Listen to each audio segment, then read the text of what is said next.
the SportsRap podcast right here on Heat 100 Radio. And you know what goes down on Mondays. It's your boy D. Again, I'm flying solo, but I am live right now. SportsRap Podcast is the group page on Facebook. And I mentioned to you that we had a very, very intriguing topic that I wanted to discuss, I wanted to break down, I wanted to talk about a little bit. Unfortunately, my partners are not in the building with me, but like I mentioned in my opening, I'm hoping that my guy, Baldy, my partner, can get a quick lunch break and he can chime in, call us in, and we can pull him in on screen. Hopefully that'll work for us today, and we can get this discussed. But I do have some content other than my own that I can add in today. And like I said, this topic sparked a lot of dialogue on the page. If you didn't see it, it's in reference to a tweet from Deion Sanders, the newly minted head coach of Jackson State University's football team. He is showing that he is a very, very big advocate for these young people, these young athletes at these HBCUs. You saw how the HBCUs are beginning to get a little bit more notoriety in the mainstream than they had been. As we go back and we just give you a little history, the NBA, where they had HBCU week, which was here in which was in the local area in Delaware before the pandemic. ESPN came forward and did an episode live. Their first take was here. So shout outs to them for that. And then you saw this year as well during the All-Star game, there was, hey, Mighty Mouse, what's good, homie? What's going on? There was a lot of influence from the HBCUs as far as the national anthem, the halftime show, things of that nature. And they made reference to that. Also, Chris Paul has been taking a class and is now a very big advocate as well for these HBCUs. So to get right into it, the tweet from Deion Sanders, okay? And I'm going to quote this, and I'm going to read this in its entirety. And I quote, "And we have the audacity to hate on one another while our kids are being neglected and rejected. I witnessed a multitude of kids that we played against that were more than qualified to be drafted. My prayers are that this won't ever happen again. Get your knife out my back and fight with me, not against me."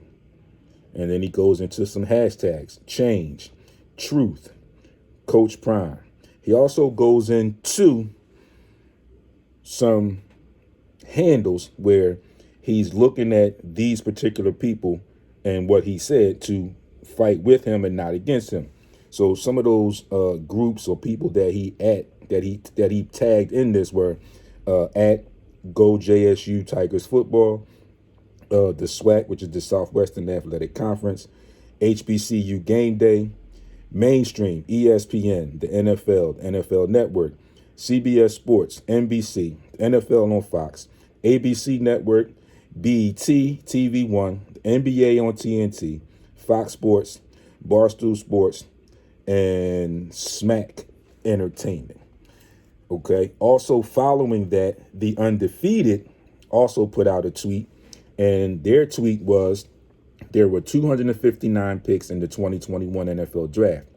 Not a single draft pick featured a player from an HBCU. So I just gave it to you, and I just put it in there in the NFL draft.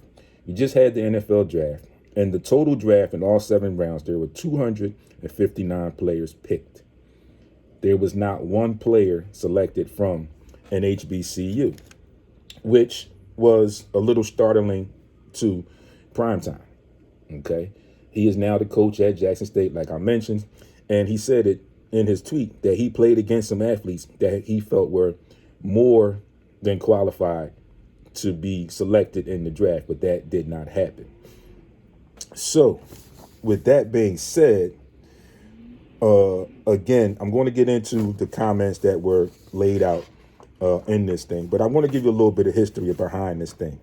So what goes on now? It says that in April, there were more than 40 players from historically black colleges attended the first NFL coordinated HBCU combine at the University of Alabama, Birmingham. He says we should be right there. Okay, Deion says. He also says, and I quote, "We shouldn't have a separate combine. That doesn't make sense to have a separate combine. I was just trying to get us in. But now that I'm involved and I'm in it, we don't want separate. We want together." So, Mark Brown, thanks for tuning in as well. So what Deion is basically saying is it was great. It was a good gesture that you had an HBCU combine.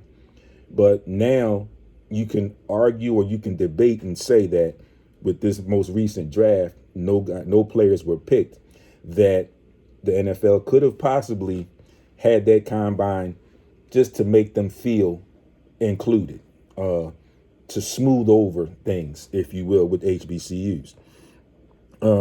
Also, according to HBCU Game Day, only 5 out of 460 NFL prospects for 2021 hailed from an HBCU. And these are quotes from Doug Williams, who is the president of the HBCU retirement committee. Freddie Boone, good morning, good morning. So Doug Williams also goes on to say, and I quote, "It's hard to believe that not one guy is worthy of being drafted. That, to me, that's a travesty, and hopefully they can fix that." They are attempting to fix that. So they also go in a little deeper. In 2016, 32 players from HBCUs were chosen to be part of the National Football League. And as of September 2020, there were a total of 29 active HBCU alumni players in the NFL. Okay, this is reported by HBCU Game Day. He says the Black College Football Hall of Fame announced its introduction to the HBCU Legacy Bowl, which will take place in 2020 following Super Bowl 55. The HBCU Legacy Bowl means an opportunity and exposure for HBCU players and coaches. Okay, these are words from Doug Williams, the president of this Hall of Fame, Black College Football Hall of Fame. Victor Villa, thanks for tuning in. They said that they are excited to have this in New Orleans, especially during Black History Month. The final quote is, "It's a week-long event, and it will highlight prominent Black collegiate athletes, exposing the nearly 100 invitees to the NFL." So we go back a little bit and what we said, that there were 259 total draft picks in the NFL draft this year, last month actually. And not one player from an HBCU was selected in the draft, which has gotten under the skin of Deion Sanders and some other people since he brought it to light. So I posted it on Facebook in the group, and I got a lot of feedback from it. I broke down some of the things, some of the points that I really felt were pertinent and right on point, in tune with what the tweet says as it read. So I'm going to give shout outs first before I get into these tweets, and I'm going to identify the comments of each person. So the comments have come from a good friend of mine, Howard Fiddler. All of these guys are good friends of mine. Howard Fiddler, Claude Robinson, Richard Drummond, Robert Scales, and Chuck Bolger Jr. So these are the guys that picked up on it, faithful followers, and they gave some good dialogue in this conversation and in this point. So Richard Drummond led off. He said neither of these two players were good enough. There were two players. It was Brian Mills, the cornerback of North Central, who was listed in the prospects as scouts. NFL scouts listed him as 192. He's projected to the 5th or 6th round. There was also David Moore, an offensive lineman from Grambling State, who was projected to go in the 7th round, and the scouts actually ranked him at number 261. But you see, there was some projection for these players, these two in particular, 5th round, 6th round, 7th round, which is still okay because you could get in and, you never know how a player is going to play out once they get into the system, a system in the NFL. Got to get drafted first. So, and Howard Fiddler chimes in, and just a little background on Howard Fiddler. He has worked with NFL players in the past, Dr. Howard Fiddler to be exact, and we talk quite often. One of the things he said, and I quote, "Either they were not worthy or coaches failed them by not getting film to scouts in 2020. There were less than 30 players signed in the NFL from HBCUs." So that sparked a comment and a rebuttal from Claude Robinson. So just to talk about Howard Fiddler's comments right there, that is one take on it.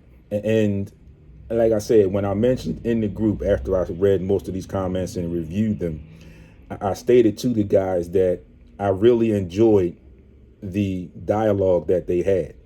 It got to a point where these two gentlemen got really detailed about their feelings and how things could have played out or not played out.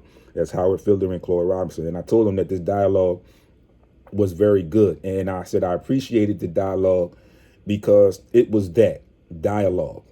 Both of these guys had their opinions and they backed their thoughts up, which is what I like, which I always say to people when you comment on my post. Please don't just give me a vanilla or generic opinion or reason. I need you to stand by your opinion and give me some points on why you make this statement. And both of them did that, and they did that very classy and very well for the group. And again, like I said, it ultimately led to them agreeing to disagree, but the dialogue was very good. And like I said, once the show is over today, you can go back into the group on Facebook and you can find that post and you can read these comments in full detail. So with the quote I just read, Claude's response was, and I quote, "A variety of things wrong with your assumptions if you believe that every player was able to get there on merit alone. Then you chose to be oblivious to Deion's point. If you believe every coach failed their players due to inability to get film to scouts, nepotism, implicit bias, and systemic oppression all play a part in the eval of players from small schools, like it does in students from small schools trying to get jobs at Fortune 500 companies." I like that comparison there. "To put this on Prime is absurd and ridiculous. Says Deion is optimistic about adding his name to HBCUs and how it affects his school and others to recruit top talent. But how much can you weigh that on prestige against financial backing that big schools have?" So what I think was going on with these first two comments was that Claude felt like Howard really didn't understand what was going on with what Deion said and his whole point. So he decided to elaborate a little bit more. A couple of the things that he brought up, and we have talked about within the NFL before: nepotism, implicit bias, and systemic oppression. He said that he felt like, this is Claude, felt like they all played a part in the evaluation of these players. He compared it to a small school non-athlete trying to get a job at a Fortune 500 company, which I think makes sense. So basically, and I'm paraphrasing, where I'm giving you my interpretation of what he said, is pretty much the same thing, where these HBCUs don't have the backing, the financial backing and the publicity backing that these major schools have. So it's harder for them to get to the next level and get invited to these drafts and combines and things like that. And it's the same thing where you go to a small school, you apply for a job in the business world or in society at a Fortune 500 company. You may be qualified, but then people look at where you went to school, and a lot of times they decide to go another route. Claude also went on to, like I just mentioned, the financial backing and the things of that nature. The financial backing is one of the things I feel that hurts the HBCUs a lot in a lot of different areas, not just in athletics. But we're talking about the athletics right now. As we see, you have the big major conferences, the SEC, the ACC, the Big East, all these big conferences that end up with a lot of publicity, a lot of TV time, and a lot of TV contracts. That doesn't happen in the HBCU, let alone that's why Deion mentioned BET and TV1, which is usually where these games are played, where these games are seen. And it's a difference in BET and TV1 as opposed to ABC, CBS, and Fox, where these major colleges, these major institutions get a lot of airplay. So, that was good. And like I said, it's really Deion wanting to bring to light or bring to the forefront the talent level that's in the HBCUs. There are, and I'm going to read a list. There's 33 players that have played in the NFL. And out of that 33, a total, there's 11% of all players in Canton. Well, let me restate that. There are 33 players from HBCUs currently in the Hall of Fame. 11% of all players in the actual Hall of Fame. I'm going to read those names for you in just a minute. So, Howard came back and he said that he has, and this is Howard speaking of himself, he has worked with college and NFL players for over 25 years. Maybe he might have some insight. And I understand where he's going with that, where he's saying he's been around some of these people who have some input on these decisions. So he said he may have a different point of view from someone on the outside looking in. He says that me and him went to school together. Yes, we did go to school together. We are friends and went to school with a Division II player who ended up being a Pro Bowler and a Super Bowl champion. Now, the difference is that school that we went to, that Division II school, was just that. It was a Division II school. It was not an HBCU. Okay. The top 5 players may not go play for Deion and not be on TV.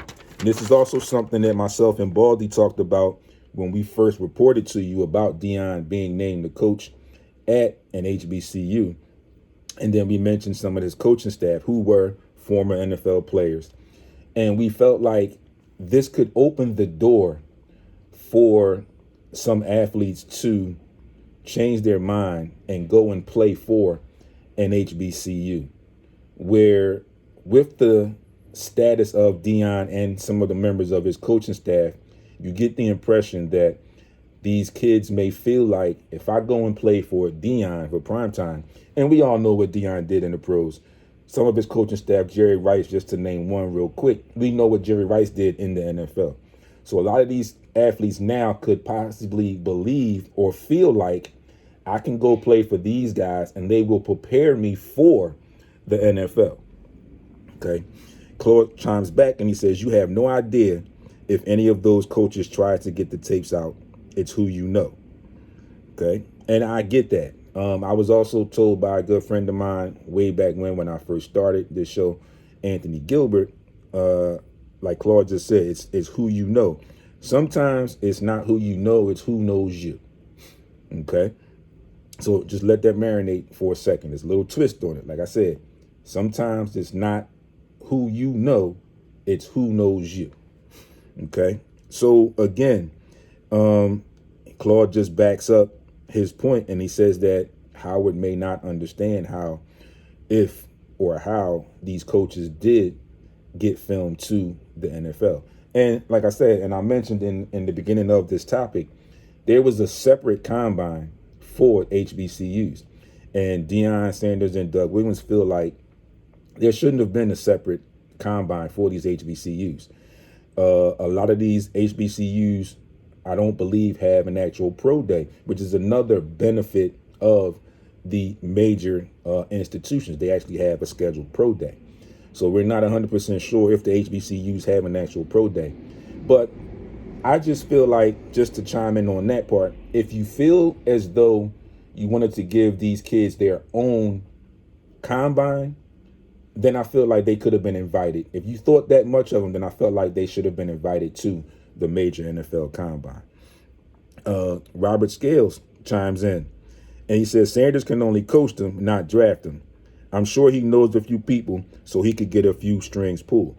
So there's a different take on it there, a different spin on it, where Rob is basically saying that Deion Sanders is who he is. He knows some people, he has some ties, and maybe he could get a couple people to get some looks, either on the free agency or maybe have possibly gotten some people pulled into the actual NFL combine. But that is yet to see.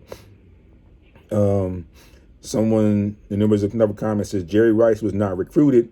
This is Howard, I believe. He said Jerry Rice was not recruited by any top tier D1 schools. His work ethic showed through and got him there. And then he made reference to the Jamarcus Russell, who was drafted. And we all know the story of Jamarcus Russell, where he was the story about him giving the blank tape. Yeah, we're not going to go into detail on that, but we all know that story. Chuck Boulder chimes in and he says that he thinks that Prime's statement speaks volume. He is asking them to fight with him, not against him, to give these athletes a chance. Do they get pro days? And that was the question. I have not found any full details, Chuck, on if they do actually have pro days. I don't believe so, which is one of the reasons why I think that the NFL gave them their own separate combine, which again, you can look at that in a number of ways. Like I said, I feel like if you gave them their own combine, then you felt enough of them to actually see them, and they could have been invited to the NFL combine. Also, you can look at it, like I mentioned earlier, that they gave them their combine as the NFL. Jason Collar, thanks, cuz, for tuning in. They might have given it to them to kind of smooth them over, to keep them quiet a little bit so it doesn't blow up in the NFL's face. Okay. Jules Simon checks in, and I'm sorry didn't mention you earlier. He says, you would think that some of the Hall of Famers would look into HBCUs more for talent. The whole country operates on racism in every facet. Some HBCU players are better than top tier D1 players. I have to agree with some of that, as far as the part where some HBCU players are better than top tier D1 players. Absolutely. I can see that. But there could have been, we never know what could have happened, why one of these players that could have possibly been better than some of these D1, top tier D1 players ended up going to an HBCU. We'll never know. So there is a lot of talent in HBCUs. And like I said, you'll understand and you'll hear the names when I read off the Hall of Famers that came from HBCUs. So there are points where, like I said, some of these kids are better than some of the top tier D1 schools. They just don't have the exposure. And I think that's also part of what Deion was saying when he tagged in CBS, the major sports conglomerates, to bring some more attention to these kids. They need this attention. This is why they don't get invited to. This is probably arguably why they didn't get drafted. There may not have been enough tape. And I'm not saying that the coaches didn't do enough diligence to get their tapes to them. It's kind of like the HBCUs are an afterthought. Okay. Again, it's the exposure factor, where these HBCUs don't have the funding financially, like Claude mentioned, and they don't get the exposure that a lot of these top tier D1 schools get. And you can argue, like Jules said, that some of these players at HBCUs are better, and we've seen it.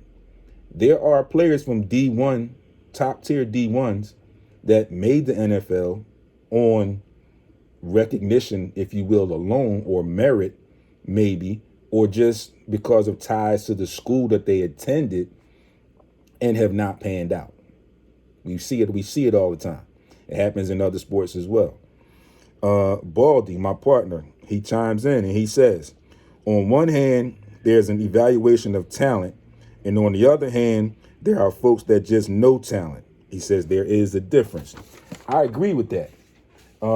You have guys that evaluate talent, and they look at guys in certain situations or certain drills and things of that nature, and they say, oh, this guy could go pro, whatever.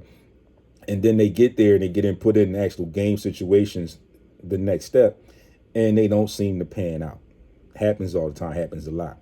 There's a difference, like he said, there is one hand, there's evaluation of talent, and then on the other hand, there are folk that just know talent.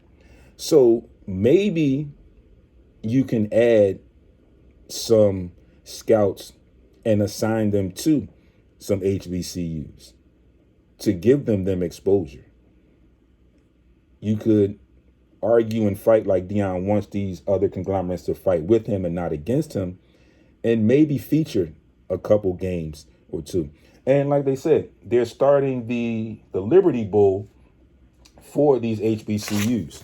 I think that is a good thing, but again, to me, it also, in a small way, looks like they're segregating and having them have their own bowl. I mean, it's a week-long event.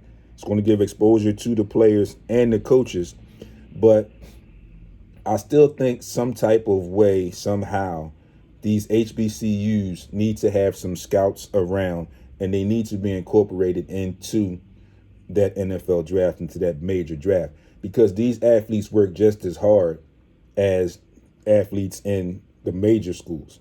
It's just the biggest thing, and it's one of the things that Claude mentioned, the financial backing and the exposure, which is a major problem, which is hampering the progression of the D1 HBCUs. And most of these HBCUs are D1. They're just not top tier D1, but they are D1. We've seen people make it from Division II. Like you said, we have myself and Howard. We went to school with a D2 football player who ended up making a Pro Bowl and getting into the NFL and making the Pro Bowl, like I just mentioned, and winning a Super Bowl. So it can happen. Sometimes those players, and he mentioned the work ethic of Jerry Rice, and he compared that to the lack of work ethic thereof of Jamarcus Russell. Sometimes, like I said, the dialogue was great, and I can understand the point. Sometimes coming from a smaller school, you have to work a little bit harder. And that's no excuse, but I feel like you should work hard to get there anyway, whether you're at a top tier Division I school, a Division II school, a mid-level or lower level D1 school. You still have to put in the work ethic or the work to succeed and get where you want to get. But I also, again, think that Claude was right on point where he mentioned about the financial backing, the systemic oppression of some of these historically black colleges and universities. So again, I mentioned to you that there were 33 players from HBCUs who are currently in the Football Hall of Fame, which makes up 11% of all the players that are in the Hall of Fame in Canton. So here we go. And I'm going to list these players. And like I said, some of these names, some of you are going to be like, wow, so it can happen. We know that. And just by me telling you it's 33 players in the Hall of Fame, we know that it can happen. We've seen it happen. It's just a matter of these HBCUs taken a little bit more seriously and getting some more exposure where those particular players don't have to work 3 times as hard as the D1, top tier D1 players to be seen or have an advantage and get in and be drafted. So here's the list of those 33 players. Starting out, and I'm going to give you the player and their school. And then at the end, I'm going to give you a total of positions of how many there were. Okay, starting out is John Stallworth. We know John Stallworth from Alabama A&M. Larry Little from Bethune-Cookman. Emmett Thomas from Bishop. Bob Hayes from Florida A&M. Rayfield Wright for Fort Valley State. Willie Brown of Grambling State. Buck Buchanan, also of Grambling State. Willie Davis, Grambling State. Charlie Joyner, Grambling State. Jackie Slater, Jackson State. Lem Barney, Jackson State. Robert Brazil, Jackson State. Walter Payton, Sweetness, Jackson State. Art Shell, Maryland Eastern Shore. Jerry Rice, arguably the best receiver to ever play, Mississippi Valley State. Len Ford from Morgan State. Rosie Brown, also of Morgan State. Leroy Kelly of Morgan State. Willie Lanier of Morgan State. Elvin Bethea, North Carolina A&T. Ken Houston, Prairie View A&M. Shannon Sharp from Savannah State. Marion Motley, South Carolina State. Donnie Shell, South Carolina State. Deacon Jones, Mississippi Valley State and South Carolina State. Harry Carson, South Carolina State. The Philadelphia Eagles' own Harold Carmichael from Southern University. Mel Blount from Southern University. Another, arguably one of the best cornerbacks to play the game, Aeneas Williams out of Southern. Richard Dent from Tennessee State. Another former Eagle, Claude Humphrey from Tennessee State. Winston Hill from Texas Southern. Michael Strahan, Texas Southern. So all of that, 33 players. There were 7 defensive backs, 7 defensive ends, 5 wide receivers, 5 offensive tackles, 3 linebackers, 3 running backs, and 1 each tight end, guard, and defensive tackle. So with that being said, we see that it can happen. And like I mentioned to you, you're going to know some of these names who had very, very good careers in the NFL. I started out with John Stallworth, Larry Little, Bob Hayes, Buck Buchanan, Charlie Joyner, Jackie Slater, Walter Payton, Art Shell, Jerry Rice, Shannon Sharp, Donnie Shell, Deacon Jones, Harry Carson, Mel Blount, Aeneas Williams, Richard Dent, Claude Humphrey, and Michael Strahan. So we know these names. So we know that it can happen.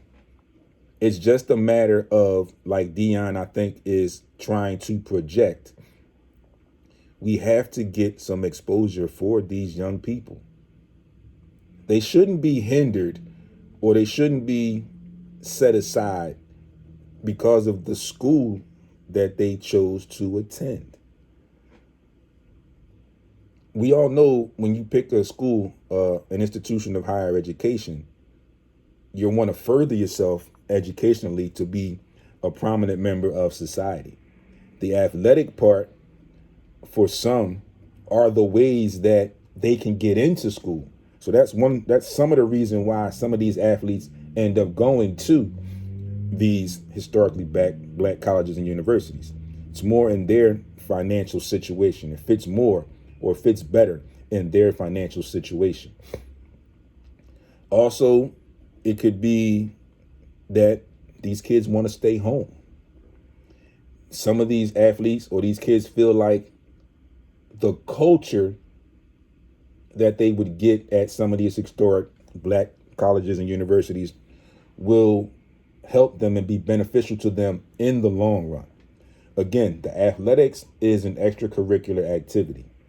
Sometimes the athletics can get you into a school and get you a free education. Sometimes these kids didn't get the exposure and they had to go there and they had to perform. Like we said, Jerry Rice was not recruited by any Division I top tier Division I schools. But he went on to Mississippi Valley State and proved his worth. He was determined. His work ethic was crazy. And there are others, that have that work ethic. They just need the exposure. They need the financial backing. And I think this is what Deion is asking for, where, like Robert said, Deion knows a few people. He might be able to pull a few strings. Maybe this is a start where he can get some of these major conglomerates to come and look, or these major scouts to come and see some of these universities athletes. Maybe it's a way for them to begin the conversation on incorporating and giving these HBCUs their own pro days so that scouts can come and see these athletes. So there's a lot of ways that you can look at it, and it's a lot of things that I think a lot of avenues that can be taken from this. But again, Deion is saying that he is supporting these kids. He's always supported them, but he says now that I'm in it directly as the head coach of Jackson State University, I really see the difference. He said, not saying that he didn't see the difference, but him being in it right now, enthralled in it, he can see the difference right up front, right at close hand, like looking the gift horse in the mouth. So what he's saying, I believe, is he wants to make it so that these kids will get the exposure and have more of an equal chance to get in, to get looked at, to get the opportunity to be drafted. Again, 33 players in the Hall of Fame are from HBCUs. They got there for a reason. Okay? It needs to be a lot more exposure. And like I said, again, I keep saying this is where I think Deion is going. There needs to be more exposure for these athletes. Why should they have to struggle more, or again, like I said, work 3 times harder to get noticed? Shouldn't be that way. There is a lot of talent at HBCUs. And again, like I said, you have to look at all the backgrounds that go into this and figure and try and pinpoint how or why these young men did not go to major Division I schools. And again, don't discredit the HBCUs, because most of them are D1 schools. They're just not top tier. But what it all boils down to, I believe, is that Deion wants to gain or start the trek to gain the exposure for these athletes. Because again, he said it, he's seen it. He has seen players that he played against, that him being an NFL player and going through that whole process of the combine and all of that, has a good read on players and said, yo, some of these guys could have been drafted, should have been drafted, and they weren't, on the sole fact that they were at an HBCU. And that's where the NFL comes into play, where they don't regard the HBCUs and that competition level as much as they do, or they don't regard it as high as they do for the D1 top tier players, which I think is a mistake, because there's just as much talent, if not more, of these athletes that go to HBCUs. Needs to be changed, needs to be done. I think Deion is on the right track. I will definitely pay attention to this and see what happens later on down the line. So again, it needs to change. Like I just said, it needs to change, and these athletes need to get the recognition that they deserve. Like I said, they work just as hard, if not harder, than the top tier D1 universities. Again, and you're probably saying, why does he keep saying it? But it has to be brought out, and this is the main point. The financial backing, the exposure has to be incorporated into these HBCUs. Deion said these kids are being neglected and rejected, and I see his point. And that goes into, they don't get enough exposure. It's the neglect. Then they're being rejected because they went to an HBCU. The respect factor needs to increase for these HBCU athletes. And I think Deion will begin to get some help as long as he keeps pushing. He already got some backing, slight backing from the Undefeated, where they quoted that there were 259 players drafted, not one from an HBCU. So there's the start. So he made a statement, so someone heard him.